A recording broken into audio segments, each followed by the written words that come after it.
Alright, welcome back. Linkage Institutions, Unit 3, Electoral College.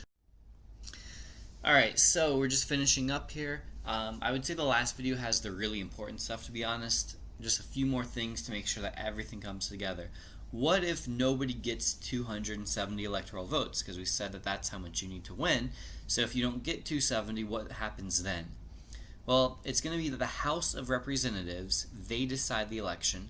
And make sure you're specific on that. It's not Congress as a whole, it's not the Senate, it's the House. They decide the election, and the way that the voting works is that it's not each member in the House gets to vote, rather each state gets one single vote. So the 27 representatives from Florida, they would have to come together and they would have to vote for somebody, and then the state of Florida would get one single vote. This has happened before. You guys might recognize that, maybe, from 1824, better known as the corrupt bargain, where nobody got a majority of the electoral votes.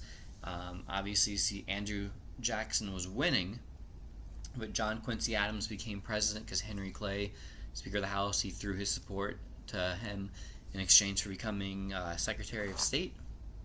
And so, anyway, that's happened, but that's about it for that. Alright, now, so what happens here, again, because people go and people do vote in November, first Tuesday of November. The public will go and vote for their preferred presidential candidate. And will basically, typically, other than in 2000, we know who wins the next morning or that night. And about 6 weeks later, that's when the Electoral College actually casts ballots. Remember, the Electoral College refers to people. Those two men there, one is licking the envelope, the other one is placing one into a box. And to the right there, you can see an actual Electoral College ballot voting for Barack Obama and Joe Biden for president in 2012. This happens 6 weeks after they go to their state capital. So again, there isn't one single meeting where all 538 people come together. The 29 from Florida, they go to Tallahassee and they cast the official ballots. Then, during the first week of January, Congress counts the votes and officially declares a winner.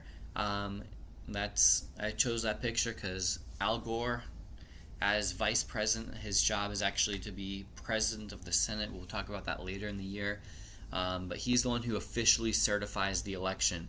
And so that sucked for Al Gore in 2000 because he had to certify that he lost an election even though he had won more votes and all that. So that's why that picture's there. But again, this is just kind of housekeeping stuff. It's not overly important.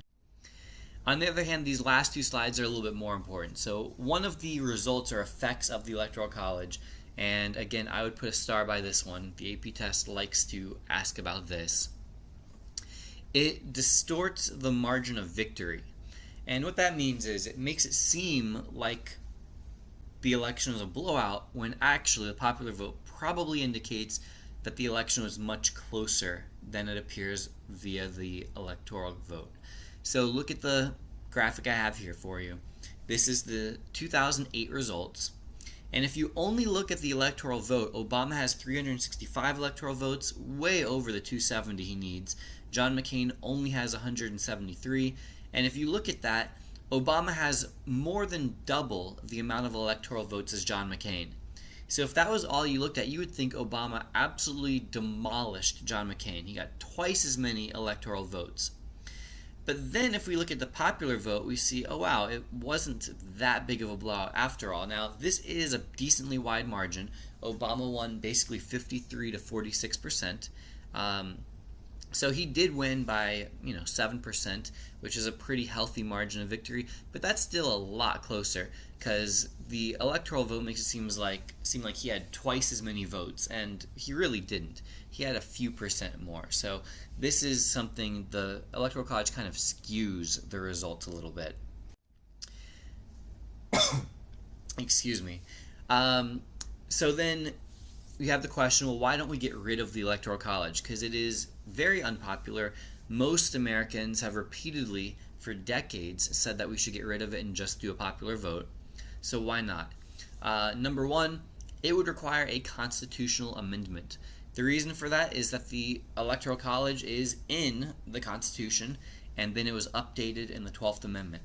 So to change it, we would have to have a constitutional amendment, and that is a difficult process. So that would make it very difficult.